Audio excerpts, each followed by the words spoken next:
காலில் வந்து செருப்பு இல்லாமல் மஞ்சள் துணி அணிந்து எவ்வளோ தூரத்தில் நடைப்பயணமாக வந்து அம்பாளை பார்ப்பாங்க. அது மட்டும் இல்லாமல் குழந்தைங்களுக்கு வேண்டினாங்கன்னா அவங்க என்ன பண்ணுவாங்க, மஞ்சள் துணியில் பச்சை மூங்கிலில் தூளி கட்டி குழந்தைய உட்கார வச்சு நேர்த்தி கடன் செலுத்துவாங்க. அப்புறம் முடி காணிக்கையும் செலுத்துவாங்க.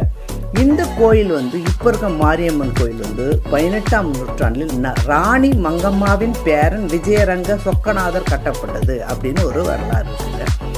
நீங்கள் அவசியம் போனால் இந்த திருச்சி சமயபுரத்து பக்கத்தில் தான் இருக்க அம்பாளை கண்டிப்பாக போய் தரிசித்து அம்பாளுடைய அருளை நீங்கள் பரிபூரணம் பெறுங்க. அவ்வளோ சக்தி உடையவங்க. அதனால் எந்தெந்த நாள்லையும் கூட்டம் குறையவே இல்லைங்க. திருப்பதி மாதிரி அவ்வளோ கூட்டம் இருக்குங்க. மறக்காமல் 1000 கண்ணுடையால் சமயபுரத்தாலே அவசியம் சென்று தரிசித்து அவளல் பெற நான் மனமாற வேண்டுகிறேங்க. இந்த வீடியோ கண்டிப்பாக உங்களுக்கு பிடிச்சிருக்கும். மறக்காமல் என் சேனலை சப்ஸ்கிரைப் பண்ணுங்கள், லைக் பண்ணுங்கள், ஷேர் பண்ணுங்கள், கமெண்ட் பண்ணுங்கள். பக்கத்தில் உள்ள பெல் ஐக்கானை கிளிக் பண்ணுங்கள்.